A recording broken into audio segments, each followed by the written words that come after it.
অবৈধ ইনকাম যারা করেন, কান খাড়া করে শোনেন, অবৈধ ইনকাম যারা করেন নিজের ক্যাপাসিটি বাদ দিয়ে বাম হাতের ইনকাম, এদেশে আছে না নেই? আজ ইউনিয়ন থেকে শুরু করে একেবারে সচিবালয় পর্যন্ত এমন কোন দিক আর বিভাগ নেই যেখানে ঘুষ নেই। না বেশি বলে ফেললাম? এই অবৈধ যারা বাম হাতের ইনকাম করছেন, কান খাড়া করে শোনেন। আপনি দুনিয়ায় আসার 50,000 বছর আগে কে কতটুকু পাবে তার কপালে আল্লাহ লিখে পাঠিয়েছে। আপনি 50 বছর হায়াত পাবেন, এর ভেতরে কি খাবেন, কি খেতে পারবেন না, সব কিন্তু লেখা আছে। এরপরেও যদি কেউ 2 নাম্বারি করে সম্পদ অর্জন করে, আল্লাহ বলেন পারবে, পারবে না তা না, দেখবে চর্মচোখে সম্পদের পাহাড় হয়ে গেছে। কিন্তু ক্ষতি হচ্ছে একটা। ক্ষতি কয়টা বলবো? এটা রাগ হয়ে যাবে।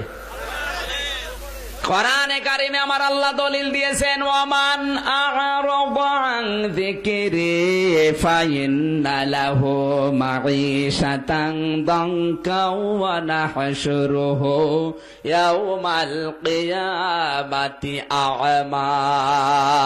জোরে বলেন আল্লাহু আকবার। সূরা তাহা 16 নম্বর পারা 19 নম্বর পৃষ্ঠা 13 নম্বর লাইনের 124 নম্বর আয়াত। এটা আল্লাহ তাআলা বলেন, আমার বিধান, আমার আইন কানুনের তোয়াক্কা না করে যারা অবৈধ ইনকাম করবে, আমি আল্লাহ বলছি ওদের জীবন আমি দঙ্কা করে দেব। দঙ্কা মানে সংকীর্ণ। উন্নতি হবে দেখবে চর্মচোখে, 1000 কোটি টাকার মালিক হয়ে গেছে, কিন্তু ওর ভেতরে যদি মানবতা বিরোধী কোনো কাজ থাকে, ওর উপায়ের ভেতরে যদি মানব বিধ্বংসী কোনো উপায় থাকে, বাম হাতের ইনকাম থাকে, ওইটা ওকে আমি ভোগ করতে দেব না। গ্যারান্টি কার? আল্লাহর গ্যারান্টি মিথ্যা হবে? সূরা তাহা 124 নম্বর আয়াত। দঙ্কার ব্যাখ্যায় এই শব্দগুলো আছে। আপনি অবৈধ ইনকাম করে পাহাড় পরিমাণ সম্পদ জমা হবে আপনার নামে, 1000 বিঘা জমি হবে, ব্যাংকের টাকা কোটি কোটি, কিন্তু এই টাকা এই সম্পদ আপনাকে ভোগ করতে আল্লাহ দেবে না। আল্লাহ যদি চ্যালেঞ্জ দেয়, কোন বাবা আপনাকে বাঁচাবে? আল্লাহর চ্যালেঞ্জ, দঙ্কা, ওকে আমি ভোগ করতে দেব না, ওকে আমি দুনিয়া থেকে বিদায় করব। ওটা ভোগ করার আগেই সবচেয়ে বড় ক্ষতি ওর যেটা, ও মারা যাওয়ার পরে ওই সম্পদগুলো ওর ছেলে মেয়ে, ওর আত্মীয় স্বজন অবৈধ পথে ব্যয় করবে। আর যতগুলো অবৈধ কাজ হবে, ওই গোনাগুলোর আমল নামায় কবরে ফিলাক্সি লোড হয়ে যাবে। আয়াতটা একটু নিজের দিকে মিলান। আমার মনে হয় এইরকম আচরণ এখন দুনিয়ায় অনেকের জীবনের সাথে মিলে যাচ্ছে। কার কার সাথে মিলছে একটু হাত তোলেন তো। হাত তুলতে যে আবার নামিয়ে ফেলেছে, প্রায় হাত তুলে ফেলেছিল।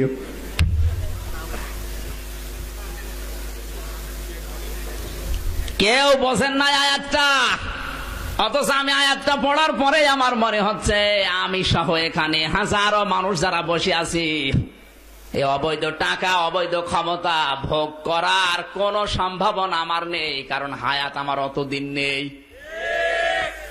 দঙ্কার ব্যাখ্যায় আরো গুরুত্বপূর্ণ শব্দ আছে।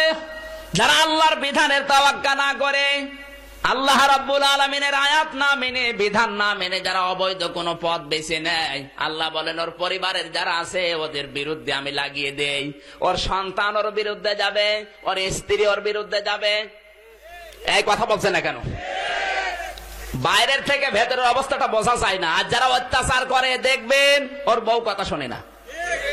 আপনি খোঁজ খবর নিয়ে দেখবেন ওর বর লাইন অন্য জায়গায়, ছেলে ডাইল খায়, মেয়ে খায় অন্য কিছু। এই কথা বলছে না কেন? দঙ্কা মিথ্যা হবে।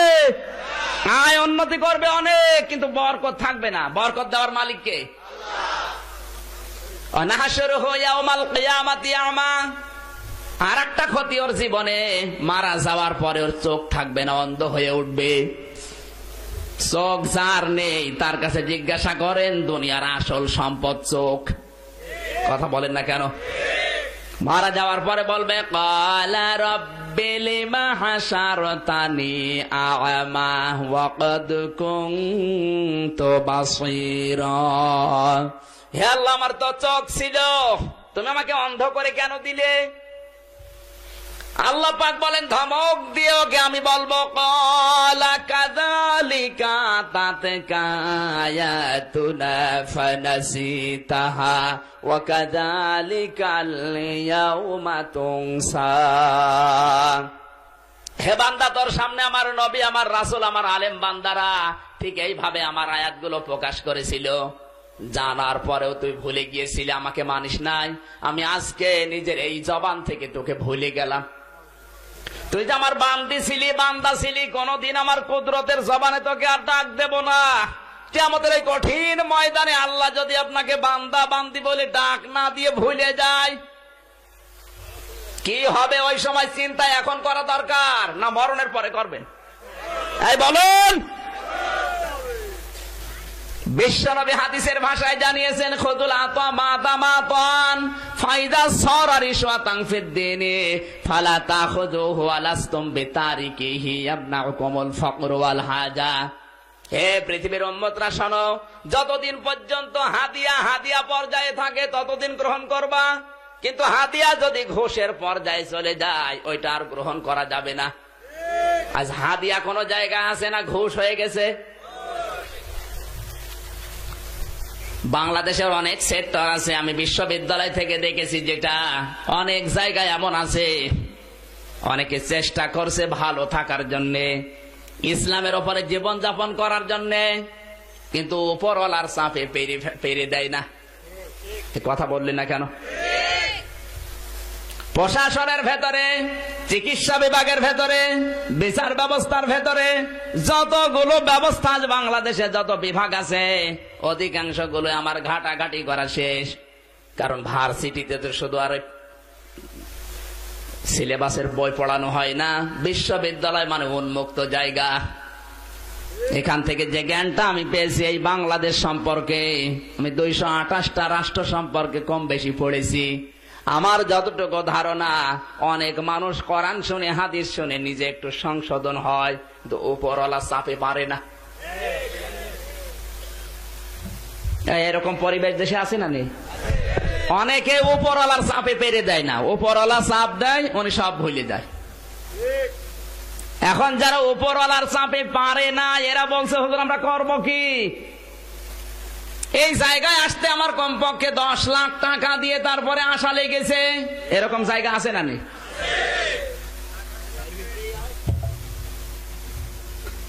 যে লোকটা উপর থেকে চাপ দিচ্ছে, উপরওয়ালা মানে মনে হয় আল্লাহ তাআলা। উপরওয়ালা মানে কি? যারা দায়িত্বে আছে স্টেপ বাই স্টেপে। আমি থানার ওসি, এসপি সবগুলোকে পড়িয়েছি আগে। বাংলাদেশের প্রায় 8 জন ওসি আমার ছাত্র।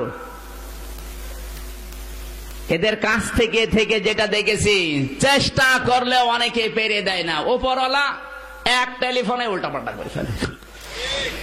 জীবনের ঝুঁকি নিয়ে এত কষ্ট করে হিরোইন ধরে নিয়ে আসে, উপরওয়ালা হ্যালো ছেড়ে দিতে বাধ্য। এরকম জায়গা আছে না নেই? আজ ক্লিনিক গুলোর দিকে তাকান, হাসপাতালগুলোর দিকে তাকান, বিচার ব্যবস্থার দিকে তাকান। একটু তাকালে দেখবেন চেষ্টা করছে নিচের লোকটা, কিন্তু উপরওয়ালার হ্যালোতে সব গেল। এই জন্য কিয়ামতের ময়দানে সবচাইতে বেশি শাস্তি হবে যারা উপরওয়ালা। কুল্লুকুম রাঈন ওয়া কুল্লুকুম মাসউলুন আন রাইয়াতিহি। আল্লাহর নবী বলেন প্রতিটি মানুষ কিন্তু দায়িত্বশীল, যার দায়িত্ব যত বড় তাকে ওই সম্পর্কে আগে প্রশ্ন করা হবে, এরপরে জান্নাত। এই বাগমারা থানায় যিনি দায়িত্বে আছেন, যতগুলো কর্মচারী তার আন্ডারে কাজ করে, কিয়ামতের ময়দানে ওসি সাহেবকে আল্লাহ এতগুলো সেনা সম্পর্কে প্রশ্ন করবে, তারপরে তার জান্নাত। কথা বলছে না কেন? যে যত বড় দায়িত্ব নিয়ে বসে আছে কিয়ামতের দিন তাকে অত বড় প্রশ্ন করা হবে। আমি আমির হামজা, আমারে আল্লাহ বলবে তোর স্ত্রী আর তোর ওই ছোট্ট 2.5 বছরের মেয়ে মাওয়া, এদের সম্পর্কে বল, যদি জবাব দিতে পারি জান্নাত। আমার উপরে যারা আছে, একজন এমপি 2.5 লাখ থেকে 3 লাখ মানুষের দায়িত্ব নিয়েছে। এই 3 লক্ষ মানুষের জীবন সম্পর্কে তাকে তাদের অধিকার যদি নষ্ট হয় জবাব দেওয়া লাগবে, তারপরে জান্নাত। 16 কোটি মানুষের দায়িত্ব নিয়ে আছে প্রধানমন্ত্রী। কিয়ামতের দিন 16 কোটি মানুষ সম্পর্কে আল্লাহ তাকে প্রশ্ন করবে, তারপরে জান্নাত। এই কথা বলছেন না কেন? আপনি নিজেরটা মিশে মিলান, কতটুকু দায়িত্ব নিয়ে আপনি আছেন।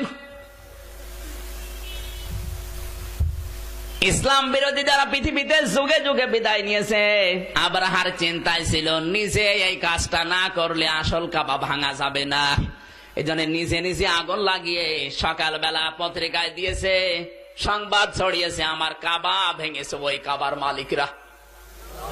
আমি ওই কাবা ধ্বংস না করলে আমার জানের স্বাদ মিটবে না, মনের স্বাদ মিটবে না।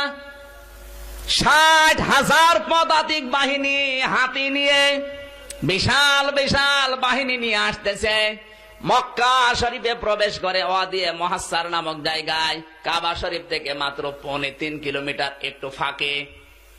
এই জায়গাটায় আসার পরে ডাক দিয়েছে। এই কাবা শরীফের খাদেম কে কে? আল্লাহর নবীর দাদা, আপন দাদা আব্দুল মুত্তালিব, তিনি প্রধান দায়িত্বে ছিলেন। আব্দুল মুত্তালিব 1 নম্বরে, এই জন্য তার 200 উট, ভেড়া, বকরি সব আটকিয়েছে আগেই। তাকে আটকানোর পরে খবর দিয়েছে আসো। ও যখন গেছে বলছে, তুমি কি? আমি দায়িত্বে আছি কাবা শরীফের খাদেমের, তুমি আমার উট ভেড়া এগুলো দিয়ে দাও। আব্রাহা ডাক দিয়ে বলে, আব্দুল মুত্তালিব, শুনেছিলাম তুমি জ্ঞানী মানুষ, আমি এসেছি কাবা শরীফ ধ্বংস করার জন্য। মনে করলাম তুমি আমার কাছে কাকতি মিনতি করবে না, তুমি তোমার নিজের ছাগল ভেড়া উট নিয়ে ব্যস্ত, তোমার তো বুদ্ধি বলতে কিছু নেই। আল্লাহর নবীর দাদা আব্দুল মুত্তালিব বলে, আব্রাহা, ছাগল ভেড়া উট গরুগুলোর মালিক আমি, এই জন্য ওগুলো আমার দরকার ফিরিয়ে দেন। কাবার মালিক আমি না, আমি কাবার খাদেম। কাবার মালিক যিনি, আমি তাকে বলেছি তার যদি ইচ্ছা হয় সে কাবা রক্ষা করবে। সুবহানাল্লাহ বলতে পারেন না? এখানে একটা শিক্ষা আছে, কাবা শরীফের ভেতরে ওই সময় 360টা মূর্তি ছিল। আব্দুল মুত্তালিব কিন্তু একটা মূর্তির কাছেও কিছু বলে নাই। বলেছে?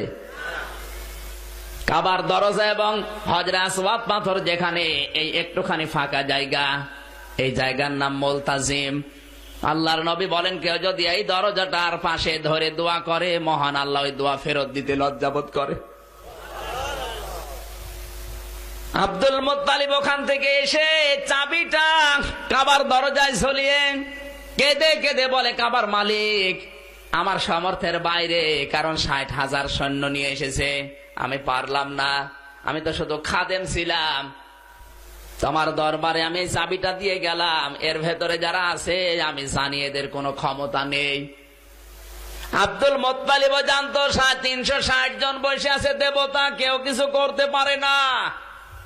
এজন্য কাবার মালিক একজন, তার হাতে আমি চাবি দিয়ে গেলাম, তুমি কাবাটা রক্ষা করো।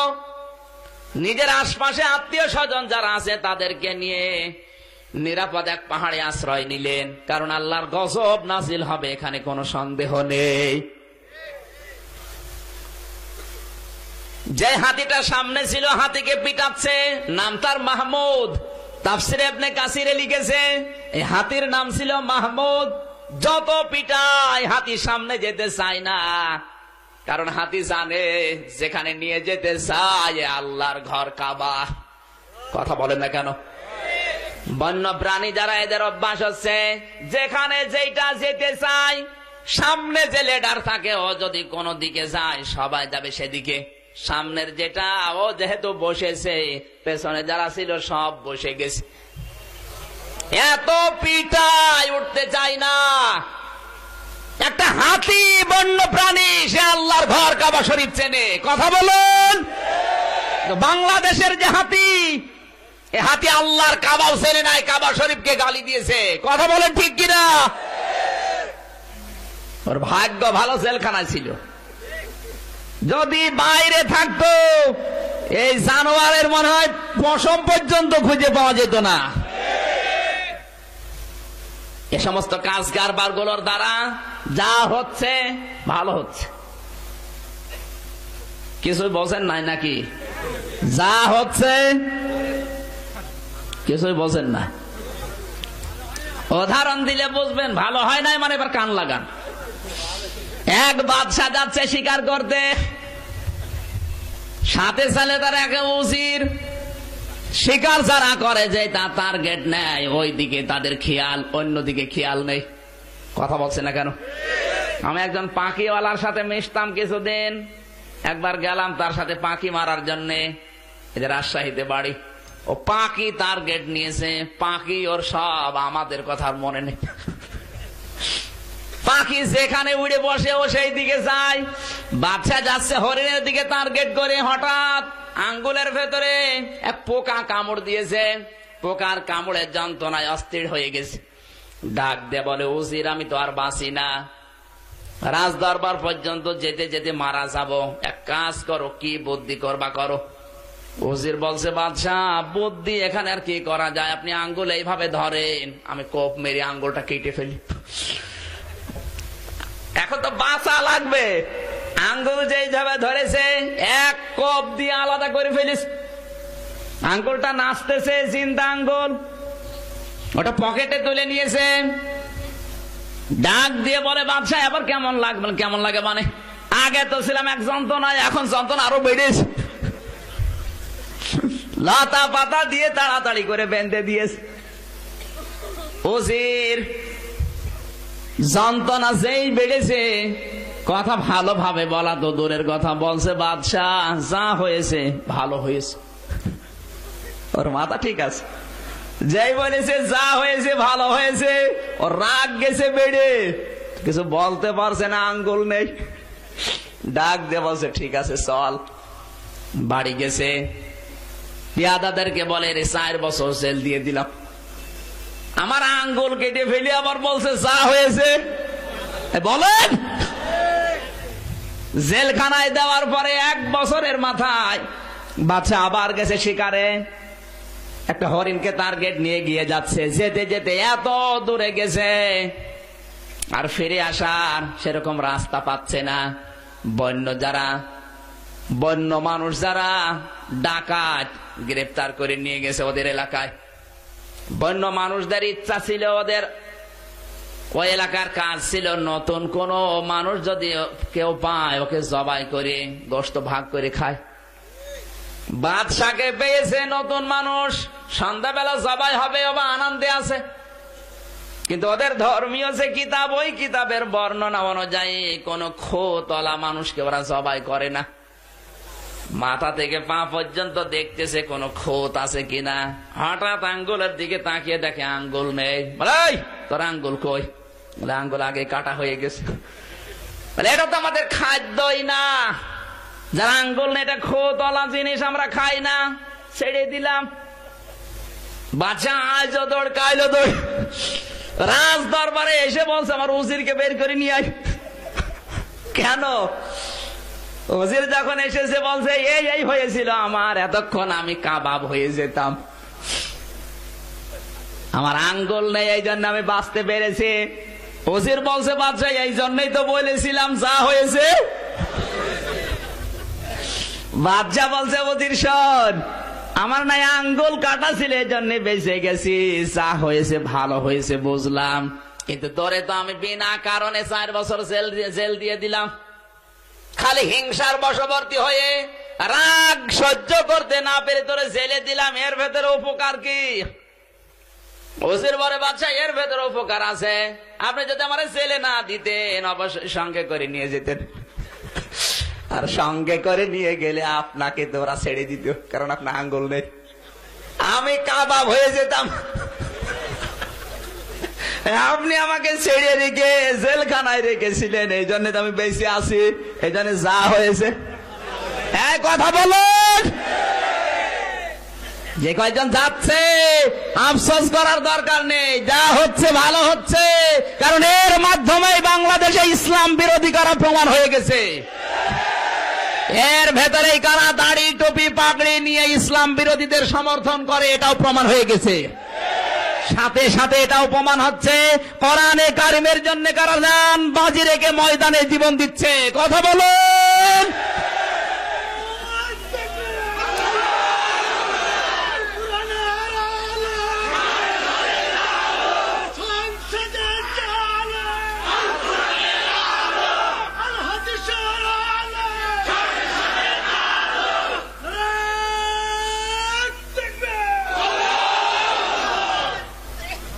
যা হয়েছে আর বলা লাগবে? কে যেন বলল না, যা হয়েছে ভালো হচ্ছে।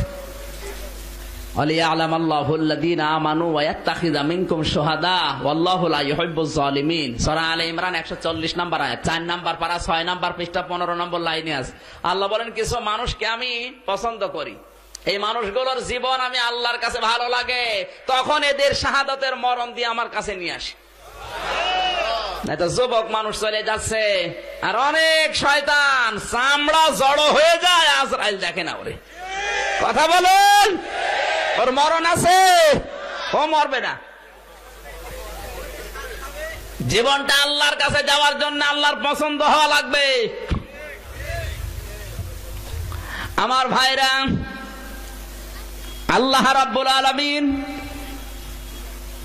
জান্নাত থেকে এক দল আবাবিল পাখিকে জাহান্নামের কিছু পাথর ওদের মুখে 2 পায়ের সাথে লাগিয়ে বললেন, যাও, আমার কাবা ধ্বংস করার জন্য এসেছে, ওই জায়গায় ওদেরকে পিষে ফেলো। আল্লাহ রাব্বুল আলামিন বলেন, পাখিগুলো শুধু এসেছে, একটা একটা করে পাথর শুধু ছেড়ে দেয়। তাফসীরে কিন্তু প্রতিটি পাথরের গায়ে লেখা ছিল, এটা পড়বে অমকের বাবা অমকের বাবার গলায়, এটা পড়বে অমকের ছেলে অমকের ছেলের গলায়। যেই পাথরের গায়ে যার নাম লেখা আছে ওইটা ওর উপরেই পড়ে, যেখানে পড়ে ওই জায়গা দিয়ে পাতলা পানি বের হয়ে মারা যায়। এমন ভাবে মিশে যাচ্ছে মনে হচ্ছে এখানে কিচ্ছু নেই, মাটির সাথে মিশে তুষ হয়ে গেছে। এ গজব কার? গজব কার?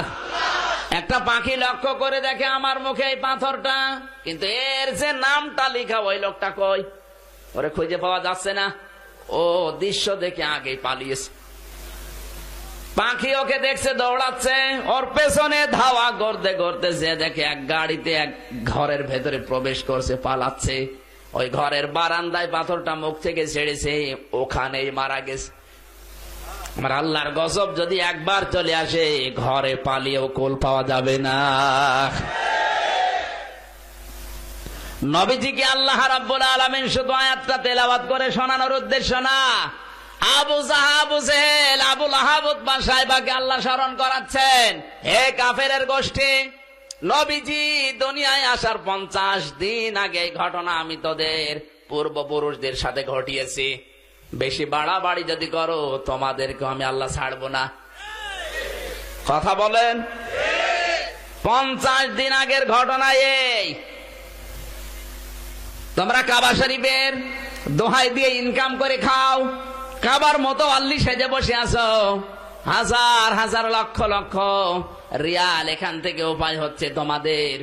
সাবধান হয়ে যাও, আমি যে নবীকে পাঠিয়েছি এ কাবার মালিক আমি, আমার নবী পাঠালাম, তার প্রতি বিশ্বাস না করে তার আনিত কিতাব না মেনে মন মতো জীবন চালাবে। আমি আল্লাহ আবরাহার সাথে যা করেছি ঠিক ওই কায়দায় ওইটাই তোমাদের সাথে করব। আলাম ইয়াজআল কায়দাহুম ফি তাদলিল। আমার আল্লাহ বলেন, হে নবী আপনি কি দেখেননি ওদের ষড়যন্ত্রগুলো আল্লাহ কিভাবে নস্যাৎ করে দিয়েছিলেন? এই আয়াতের তাফসীরে মুনিরে মুফাসসির লিখেছেন, এই কান লাগান, এখানে শিক্ষা আছে। আল্লাহ রাব্বুল আলামিন বলেন, বিশ্ব নবী মুহাম্মদুর রাসূলুল্লাহ সাল্লাল্লাহু আলাইহি সাল্লাম জেলখানায় বন্দী হয়েছে মাত্র কিছুদিন হয়েছে। জেলখানা থেকে ওরা ছেড়েছে, যেই দিন ছেড়ে দিয়েছে তার পরের দিন এই আয়াতগুলো আল্লাহ নাজিল করে নবীকে সান্ত্বনা দিচ্ছেন। জেলখানায় যখন ছিল, আল্লাহ রাব্বুল আলামিনের এই নবী জেলখানায় পড়ে আছে অন্ধপ্রকোষ্ঠে, শুধু একা না, 53 জন সঙ্গী সাথী নিয়ে, 42 জন পুরুষ আর 11 জন মহিলা। এই 53 জন নিয়ে শিয়াবে আবি তালিব, যেটা কাবা শরীফের একটু ওই পাশে, বিশ্ব নবীর ঘরের ওই সাইডে, ওটা এখনো পর্যন্ত মার্ক করা আছে। জাবালে আবু কবাইসের পেছনে একটা পাহাড় 3 জায়গা দিয়ে ঘেরা, ওইটা ছিল সৌদি আরবের ওই সময় কেন্দ্রীয় জেলখানা, কারাগার। পৃথিবীর ময়দানে প্রত্যেকটা দেশের যেহেতু একটা করে আইন বানানোর জায়গা থাকে, নাম তার সংসদ ভবন। নাম কি? আরো জোরে বলেন। ভারতের সংসদের নাম হচ্ছে লোকসভা, আমেরিকার সংসদ ভবনের নাম হচ্ছে হোয়াইট হাউস, বাংলাদেশে সংসদ ভবনের নাম সংসদ ভবন। আবু জেহেল যেহেতু রাষ্ট্র ক্ষমতায় আছে, ওর একটা সংসদ ভবন ছিল, নাম কি? দারুন নদওয়া। এই বৈঠকে সিদ্ধান্ত নিয়ে তড়ি ঘড়ি করে, বিচার ব্যবস্থার তোয়াক্কা না করে তড়ি ঘড়ি করে আল্লাহর নবীকেও জেলখানায় দিয়েছে 53 জন সাথী সহ। কান লাগিয়ে বাস্তবতার সাথে মিলান। যদি কারো জীবনের সাথে মিলে যায়, এ আয়াতের দোষ, আমার দোষ, এ আয়াতের দোষ। সাধারণ আইনের তোয়াক্কা না করে তড়ি ঘড়ি করে একটা আইন পাশ করে ফেলেছে। আমার আল্লাহ কোরআনে কারিমে আয়াতটা তার ওই 3টা অপশন সহ আইনটাকে কোরআনে কোট করে দিলেন। কারণ আবু জেহেল হয়তো আর 20 বছর পরে থাকবে না, আবুল আহাব 20 বছর পরে থাকবে না, কিন্তু আবুল আহাবের রক্ত দিয়ে দুনিয়ায় যারা তৈরি হবে, কিয়ামত পর্যন্ত তার নাতি পুতিরা থাকবে। তারাও ঠিক এই কায়দায় আবু জেহেলের এই 3টা অপশন রাখবে। ওয়াইযি ইয়ামকুরু বিকাল্লাযিনা কাফারু লিয়ুসবিতুকা আও ইয়াকতুলুকা আও ইউখরিজুকা ওয়া ইয়ামকুরুনা ওয়া ইয়ামকুরুল্লাহ ওয়াল্লাহু খায়রুল মাকিরিন। জোরে বলেন আল্লাহু আকবার। সূরা আনফাল 9 নম্বর পারা 19 নম্বর পৃষ্ঠা 5 নম্বর লাইন 6 নম্বর লাইনের 30 নম্বর আয়াত। এটা আল্লাহ পাক বলেন, হে নবী স্মরণ করো ওই সময়ের কথা যখন আবু জেহেল সাধারণ আইনের তোয়াক্কা না করে 3টা আইন ওর সংসদে পাশ করে ফেলেছে তড়ি ঘড়ি করে। ওরা 3টা আইনের ভেতরে 3টা অপশন রেখেছে। 1 নাম্বার, ওরা আপনাকে বন্দী করবে, লিসবিতুকা, আমরণ কারাদণ্ড দিয়ে দেবে। লিসবিতুকা মানে কি? আমরণ কারাদণ্ড। আও ইয়াকতুলুকা, অথবা ফাঁসি দিয়ে হত্যা করবে। আও ইউখরিজুকা, অথবা আপনাকে দেশ থেকে ওরা তাড়িয়ে দেবে, আপনার নাগরিকত্ব বাতিল করে দেবে। আবু জেহেল 3টা কাজ করবে, আল্লাহ একটাও করবে না। বলেন ওয়ায়ামকুরুল্লাহ, আমার আল্লাহ বলেন আমি ওদের ষড়যন্ত্রের বিরুদ্ধে মোকাবেলার জন্য লেগে গেলাম। আমি আল্লাহ কি কি কৌশল লাগবে, আপনাকে বাঁচানোর জন্য কি কি কৌশল অবলম্বন করা লাগবে, আমি আল্লাহ নিজে ওই কৌশলগুলো অবলম্বন করলাম। আল্লাহু খায়রুল মাকিরিন, আল্লাহ সব চাইতে বড় কৌশলী। জোরে বলেন আল্লাহু আকবার। আল্লাহর চাইতে বড় কৌশল আছে দুনিয়ায় কারো? ওরা 50 বছর পরে কি করবে, 50 ঘন্টা পরে কি সিদ্ধান্ত নেবে, ওটা আমি আল্লাহ আগেই জেনে ফেলেছি। আমার রাসূল এর বিরুদ্ধে কি করা লাগবে, সেই ষড়যন্ত্র, সেই কৌশল আমি আল্লাহ নিজেই 50 বছর আগেই রেডি করে রাখি। নবীজি জেলখানায় আছেন, তড়ি ঘড়ি করে 3টা আইন পাশ করে 1 নম্বরে তাকে জেলখানায় দিয়ে আবু জেহেল মানুষকে জানিয়েছে মোহাম্মদকে শাস্তি দেওয়া জাতীয় দাবি। কি দাবি বলেন? যুগে যুগে যারা আবু জেহেলের চিন্তা নিয়ে রাষ্ট্র চালাবে, এরাও কিন্তু কোরআনের প্রচার যারা করবে, প্রসার যারা করবে, তাদেরকে ঠিক তড়ি ঘড়ি করে এইভাবে আটকিয়ে বলবে জাতীয় দাবি। আপনি একটা একটা করে খাপে খাপে মিলাবেন, মিলে যাবে, নাই হাদিস বাদ দিয়ে দেব, এই আয়াত বাদ থাকবে। জাতীয় দাবি বলে প্রচার করছে, মানুষ স্তব্ধ হয়ে গেছে। তাই তো জাতীয় দাবি, তো আল্লাহর নবী জেলখানায় আছেন, খাওয়া দাওয়া বন্ধ করে দিয়েছে। কেউ যদি কিছু নিয়ে যেতে চায় তাকে পর্যন্ত জেলখানায় ঢুকিয়ে দেয়। আজ পৃথিবীতে অনেক রাষ্ট্র এমন আছে, কোরআনওয়ালাদের সাথে আবু জেহেল যারা, তারা এই আচরণ করে। এদের খোঁজ খবর নেওয়া দূরের কথা, দেখতে যাওয়া দূরের কথা, যারা যাবে তাদেরও ভিতরে ঢুকিয়ে দেয়। আমার আল্লাহ বলেন ওয়ায়ামকুরুনা ওয়ায়ামকুরুল্লাহ, আমার যে চক্রান্ত, আমার যে কৌশল, কি এটা? এবার কান লাগান। আবু জেহেলের প্রধান উপদেষ্টা নাম তার হিশাম ইবনে আমর। নাম কি? বয়স 82 বছর। 4 দিন ওর ঘুম আসে না। কয়দিন? চেহারা ফ্যাকাশে হয়ে যাচ্ছে। 4 দিন যখন ঘুম আসে না, স্ত্রীর কাছে বলছে, দেখো আমার ঘুম আসার না আসার কারণ আছে। কি কারণ? মোহাম্মদকে আমরা ভালো মানুষ বলে প্রচার করেছি, আমরাও জানি। ওর সাথে যে 53 জন মানুষকে আমরা আটকিয়েছি, প্রত্যেকটার চরিত্রই তো ভালো। আবু বকরের মতো মানুষ হয় না, হযরতে ওসমান, তালহা, জুবাইরের মতো মানুষ হয় না, কিন্তু তাদেরকে আমরা আটকে রেখেছি। মাঝে মাঝে আমার ব্রেনের ভেতরে কে যেন চিন্তা ঢুকিয়ে দেয়। এই চিন্তা মনে হয় লা তো জামানাত দিচ্ছে কে? আল্লাহ বলেন আমার ষড়যন্ত্র পুরা ভিন্ন। আবু জাহেলের প্রধান উপদেষ্টা নাম হচ্ছে হিশাম ইবনে, বলেন। স্ত্রীর কাছে যখন বলেছে, স্ত্রী বলে চুপ করো, তুমি এই কথা আর উচ্চারণ করবা না, কারণ আবু জেহেল যদি তোমার এই কথা জানতে পারে তোমাকে বাদ দিয়ে দেবে। হিশাম ইবনে আমর বলে বাদ দিয়ে দেয় দিক, আমি তো নিজেই বাঁচি না, তুমি একা কি করবে? আমি একা না, আমার এই মনের কথাগুলো আমি একজনকে জানাবো। ওই রাতে শীতের সময় লাঠি ভর দিয়ে বুড়া মানুষ কাঁপতে কাঁপতে গেছে, যার কাছে গেছে তার নাম জুহাইর ইবনে আবু উমাইয়া। ও ছিল আবু জেহেলের এমন মানুষ, যখন যা বলেছে ওই লোকটা তাই করেছে। যদি বলে আমাকে খুন করা লাগবে, খুন করে ফেলিস।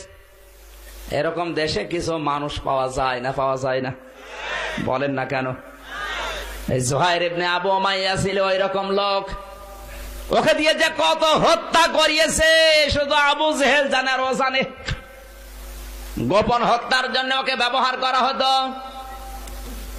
লাঠি ভর দিয়ে দিয়ে ওই দেশে এমনিতেই দিনের বেলা গরম আর রাতের বেলা শীত, ঠোক ঠোক করতে করতেছে, ওর দরজায় কড়া নেড়েছে। খোলার পরেই দেখে লোকটা সামনে দাঁড়িয়ে, বলে কে তুমি ঘুমাওনি কেন? বলে ঘুম আসে না। আমার তো একই অবস্থা। কে অবস্থা? ঘুম আসতেছে না আমার, আর 4 দিন আমার শরীরও খারাপ হয়ে যাচ্ছে। একটা মাত্র কারণ, মোহাম্মদকে ওরা নজরবন্দি করেছে, এখন শুনছি হত্যা করার জন্য ষড়যন্ত্র করছে আবু জেহেল। আমি আর 4 দিন কি হয়েছে জানি না, আমার আর ঘুমই আসে নাই। আমি যদি আর কয়েকদিন এভাবে থাকি আমি এমনিতেই মারা যাব। জুহাইর ইবনে আবু উমাইয়া বলে আমার তো একই অবস্থা। এ ছিল নবীজি মুহাম্মদুর রাসূলুল্লাহ সাল্লাল্লাহু আলাইহি সাল্লামের 3 মাস ছোট উম্মে আইমান, নাম শুনেছেন? হ্যাঁ, আল্লাহর নবী যেই দিন মারা যান, আল্লাহর নবীর মা যেই দিনে মারা যান, ওই দিন উম্মে আইমানের হাতে নবীকে তুলে দিয়েছিলেন। এই জুহাইর ইবনে আবু উমাইয়ার মা ওই উম্মে আইমানের বোন। বিশ্ব নবীকে ওই দিন নবীজির মায়ের কাছ থেকে নিয়ে এসে উম্মে আইমান জুহাইর ইবনে আবু উমাইয়ার বাড়িতে উঠে তার মায়ের কাছে লালিত পালিত করেছিলেন 6 মাস। আল্লাহর নবীর 3 মাসের ছোট ছিল এই সন্ত্রাসী।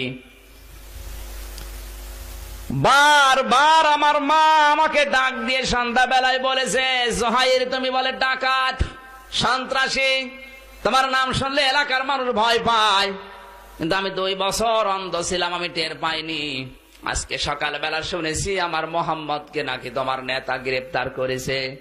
তুমি আমার সন্তান, তোমাকে বলছে তুমি মস্তানি করো, অসুবিধা নেই, তোমাকে দেখলে মানুষ ভয় পায়, আমার অসুবিধা নেই। মোহাম্মদ কিন্তু তোমার ভাই, তোমাকে আমি 3 গুণ ভালোবাসা যদি আমি ভাগ করি, 1 ভাগ তোমার ভাগে যাবে, 2 ভাগ আমার মোহাম্মদ পাবে। কারণ 6টা মাস আমি তাকে বুকের ভেতরে রেখে মানুষ করেছিলাম। তোমাকে আমি শেষ পর্যায়ে একটা কথা বলি, তুমি যদি মুহাম্মদুর রাসূলুল্লাহকে মুক্ত করে জেলখানা থেকে নিয়ে এসে আমার সামনে না নিয়ে আসতে পারো, আমি মা হয়ে বলছি, আমি যদি মারা যাই আমার মুখ তুমি দেখবে না। জুহাইর বলে নেতা আপনি এসেছেন, আমার একই অবস্থা, আমার মা আমাকে ওসিয়ত দিয়েছে আমাকে নিয়ে যাওয়াই লাগবে। বলে আমরা 2 জনে হবে না, চলো আর একজনের কাছে যাই। 2 জন মিলে রাতের বেলা গেছে মুতঈম ইবনে আদি, আর এক সন্ত্রাসী, আবু জেহেলের টাকা কামাই করা মেশিন। এরকম অনেক নেতা বাংলাদেশে আছে, কিছু সন্ত্রাসী পালন করে। এই কথা বলছে না কেন? নিজে কোনো অন্যায় অ্যাক্টিভ না, কোনো অপরাধে অ্যাক্টিভ না, এগুলো দিয়ে চালায় টাকা কামাই করা মেশিন। রাজশাহী নেই, সব কুষ্টিয়ায় আছে। এই লোকটার নাম ছিল মতিউম ইবনে আদি। ওর ঘরের কড়া নাড়ানোর পরেও বেরিয়ে এসেছে, ডাক দিয়ে বলে, কি এত রাতে দুইজন বড় বড় মহান মানুষ? বলে, আমরা এমনি আসি নাই, ঘুম আসে না আমাদের। কিসের কারণে? মোহাম্মদকে গ্রেফতার করে জেলখানায় দিয়েছে, আমরা জানি যে সে ভালো মানুষ, এখন শুনছি তাকে মেরে ফেলবে। তুমি বলো কি করা যায়? মতিম বলে, আমার অবস্থা একই, তোমরা দুইজন এসেছো আর সারা দিন আমার 3টা ঘটনা ঘটে গেছে। এই মোহাম্মদকে বন্দী করার 15 দিন আগে আমার যে সন্তানটা এখন দেখতে পাও, 3 বছর 15 দিন বয়স, এই 3 বছর মোহাম্মদকে আমরা আটকিয়ে রেখেছি জেলখানায়। এই সন্তানটা হওয়ার 15 দিন পরে মোহাম্মদ এসেছিল আমার বাড়িতে। ওর মুখ থেকে মুখের লালা আমার এই সন্তানের মুখে দিয়েছিল। ওই দিন থেকে আমার সন্তানের মুখ দিয়ে আতরের ঘ্রাণ বের হয়। ওর ওই যে মুখ দিয়ে যে থুতু আসে, ওইটা যদি কেউ পানিতে গলিয়ে কোন রোগের নিয়ত করে খায়, ভালো হয়ে যায়। এতগুলো কথা বলতেছে আর চোখ দিয়ে পানি ঝরছে, এত বড় সন্ত্রাসীর। 2 নম্বরের বিষয়, আমার বউ আমাকে আজকে জানিয়েছে, আমার এই ছেলেটা মাঝে মাঝে যে কথাগুলো বলে প্রায় কথাই সত্য হয়, কারণ জন্মের 5 মাসের ভেতরে আমার সন্তানটা কথা বলা আরম্ভ করেছে। গুরুত্বপূর্ণ বিষয়ে আজকে আমার সন্তানটা আমার কানে ধরে গলা ধরে বলেছে, বাবা, যে মোহাম্মদের জন্য এত বরকত তোমার সংসারে আসে, যে মোহাম্মদের জন্য এত বরকত দুনিয়ায় তুমি দেখতে পেলে, তাকে নাকি জেলখানায় আটকিয়ে রেখেছো তোমরা। তোমাকে বলছি আমি, যা ছোটকাল থেকে বলেছি একটা কথা কিন্তু মিথ্যা হয় না, সবই সত্যে পরিণত হয়ে যায়। আজকে আমি দেখলাম মুহাম্মদুর রাসূলুল্লাহকে যদি আপনি মুক্ত না করেন, আমি কিন্তু মনে হয় আর বাঁচবো না। এই কথাটা শোনার পরে আমার স্ত্রী সন্তানকে কোলে নিয়ে আমাকে জানিয়েছে, তোমার কারণে আমার ছেলেটা মরতে বসেছে। তুমি যদি মোহাম্মদকে ছাড়িয়ে আনতে না পারো, তোমাকে আমি ডিভোর্স দিয়ে বাবার বাড়ি সকালে ছেলে নিয়ে চলে যাব। আরে ভাই, তোমরা দুইজন এসেছো, আমার তো নিজের সংসারই টেকে না। এদিকে আমার ছেলে মারা যেতে বসেছে, আর এদিকে আমার বউ বিদায় নিতে বসেছে। আমার সংসার ঠেকাতে হবে। এই জন্য এই মুহূর্তে আমার জাতীয় দাবি, সংসার ঠেকাতে হলে মোহাম্মদ বের করা লাগবে। আপনার ষড়যন্ত্র আর কয় দিক থেকে? আল্লাহর ষড়যন্ত্র চারিদিক থেকে। ইন্না বাতশা রাব্বিকা লাশাদীদ ইন্নাহু হুয়া ইয়াবদিউ ওয়া ইউঈদ। আল্লাহ বলেন, আমি কাউকে ধরি না, ঢিল দিতে থাকি, কিন্তু যদি কাউকে ধরি ওরে আর ছাড়ি না। কথা বলুন। আল্লাহর ধরা দেখেছেন? ফেরাউনকে ধরেছিল, চুবিয়ে মেরেছে। আপনাকে ধরার জন্য ফেরাউনের মতো পানিও লাগবে না, শুধু পেটের ভেতরে যা দেন ওইটাকে বলবে একটু নরম হবে না,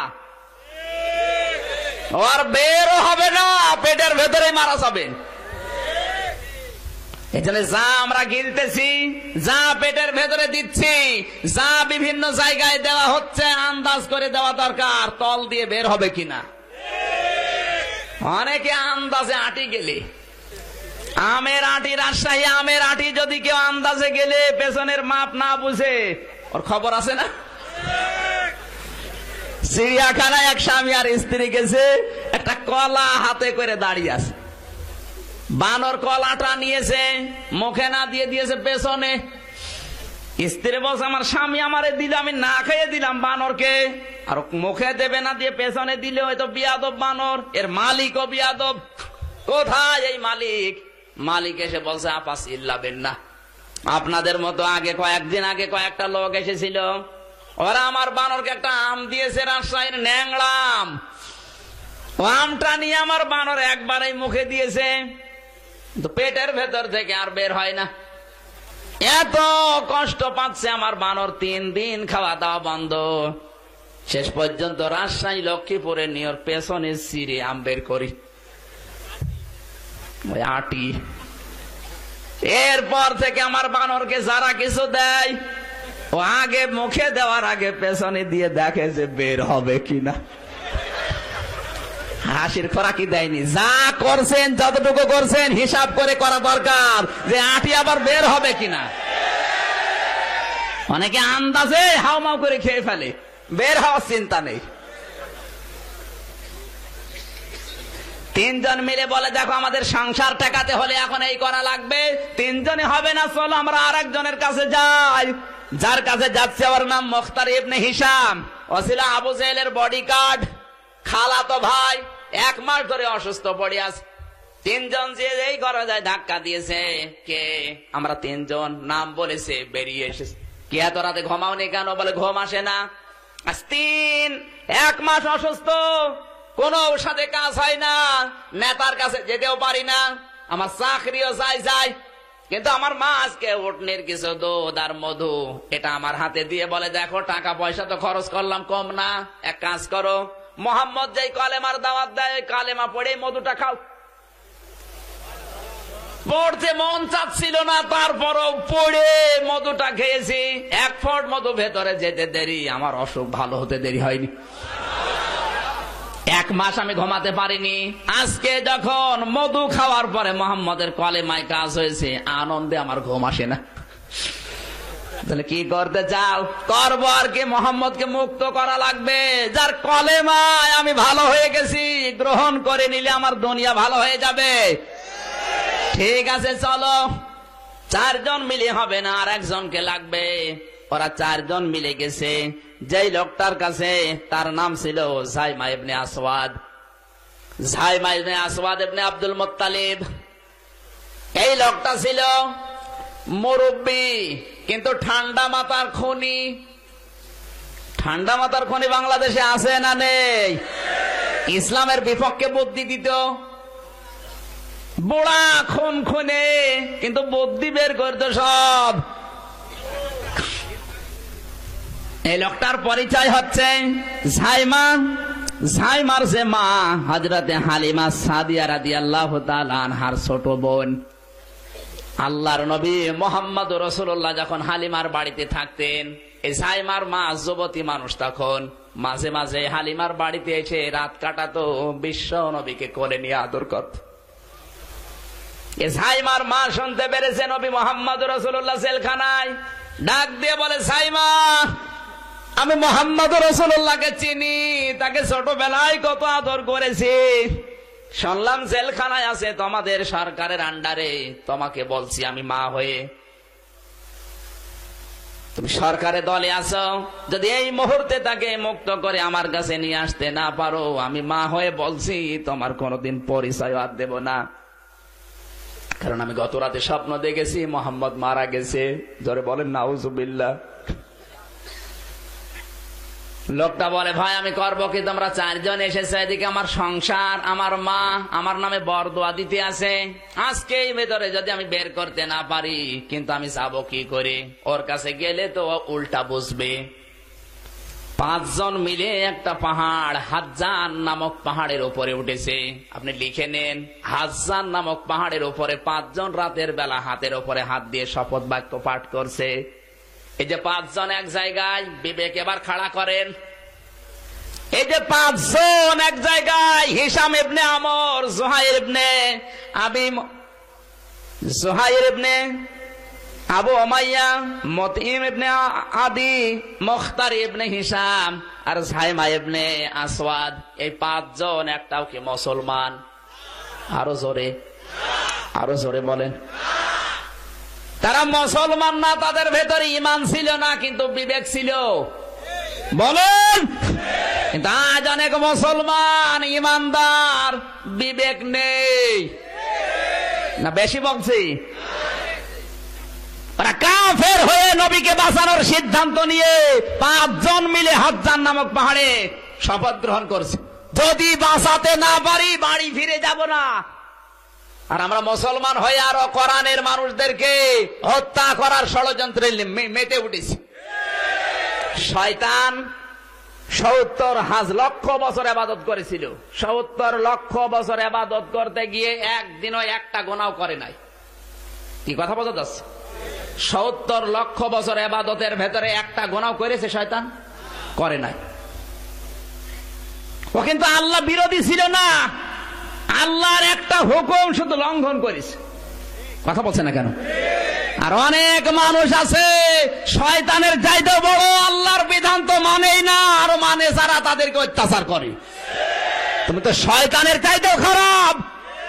জিন শয়তান যারা আছে ওদেরকে 4 কুল পড়ে আয়াতুল কুরসি পড়ে ফু দিলে চলে যায়, আর মানুষ শয়তান যাবে? 4 কুল না, পুরা কোরআন শরীফ পড়ে ফু দিলেও যেতে চায় না।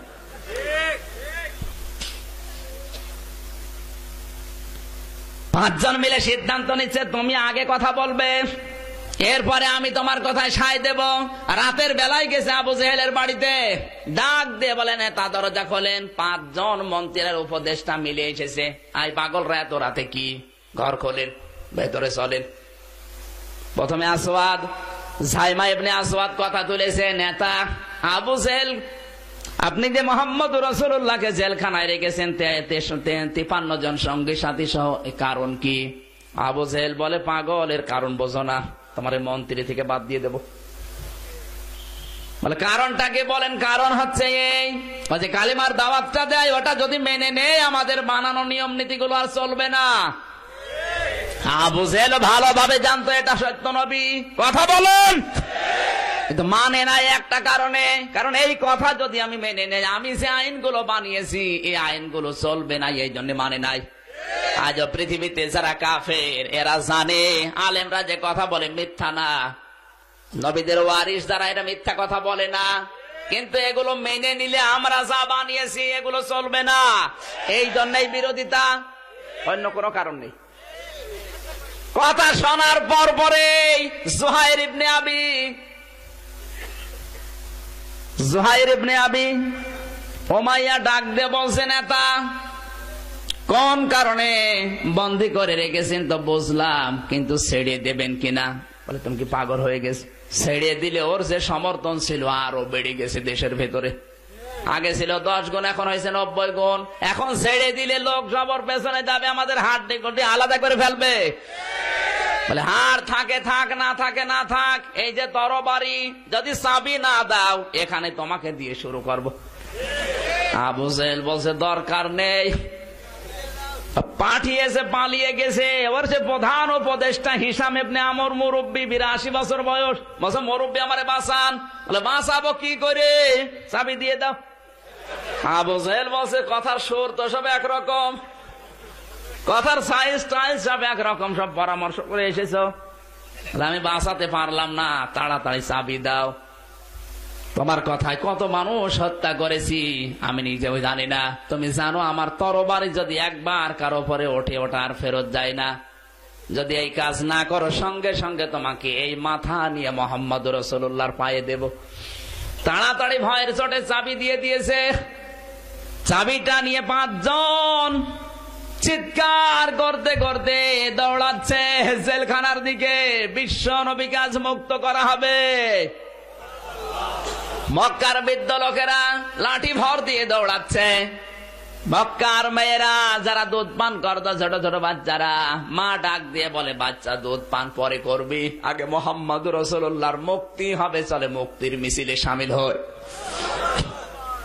আমার ভাইরা এখান থেকে শিক্ষা বের হয় এটাই, আপনি মস্তানি করবেন, দল করবেন, কোনো অসুবিধা নেই। ঈমান আপনার না থাকে না থাক, বিবেক তো আছে। নিরপরাধ কোন মানুষের উপর অত্যাচার হলে আপনার বিবেকটা অন্তত কাজে লাগান।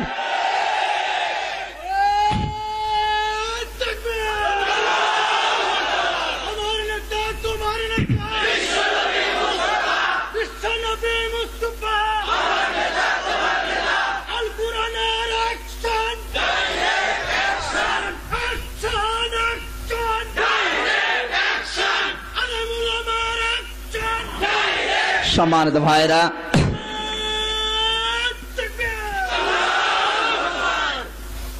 হিশাম ইবনে আমর তার স্ত্রীর কথা, সম্মানিত মা বোন যারা এসেছেন, আপনি কোন দল করেন ওটা আমার দেখার দরকার নেই। স্ত্রী হিসাবে আপনার দায়িত্ব, আপনার স্বামী যদি কোনো দলে থাকে তাকে বলেন নিরপরাধ মানুষের, মজলুম মানুষের পাশে দাঁড়াতে। একজন কাফেরের স্ত্রী হয়ে স্বামীকে পাঠিয়ে দিচ্ছে, আর মানে মুসলমানের স্ত্রী হয়েও নিজের স্বামীকে একটু উদ্বুদ্ধ করতে পারেন না। জুহাইর ইবনে উমাইয়া আবু উমাইয়ার সন্তান, তার নাম ছিল জুবরা ইবনে মুতিম। ছোট্ট বাচ্চা, 3 বছর 15 দিন বয়স, ডাক দিয়ে বলে, বাবা তুমি তো জানো আমি ছোটকাল থেকে যা বলেছি সব সত্য হয়ে যায়। তুমি যদি এই নিরপরাধ মানুষের পক্ষে না দাঁড়াও, আমি কিন্তু কয়েকদিনের ভেতরে মারা যাব। তোমাকে বাবা বলে আর কেউ ডাকবে না। ছোট্ট ছোট মাসুম বাচ্চা যারা আছেন, ছোট ছেলে হোক মেয়ে হোক, আপনার উচিত আপনার বাবা, আপনার বড় ভাই, যারা কোনো দায়িত্বশীল, এই মানুষগুলোকে জবরার মতো এই ওসিয়তটা করা যায়, বাবা আপনি দলে আছেন, নিরপরাধ মানুষের পেছনে দাঁড়ান। কথা বলেন না কেন? স্ত্রী যারা আছেন, স্ত্রী হিসাবে আপনার দায়িত্ব এই। মা যারা আছেন, আপনার সন্তানকে ওসিয়ত করেন মুতিঈম ইবনে আদির মার মতো, হে বাবা তুই যদি সত্যের পক্ষে না দাঁড়াস, তুই যদি নিরপরাধ কোনো মানুষের পক্ষে না দাঁড়াস, তাহলে আমাকে মা বলে ডাকবি না। আপনি এই সমস্ত ওসিয়ত গুলো সন্তানকে করেন।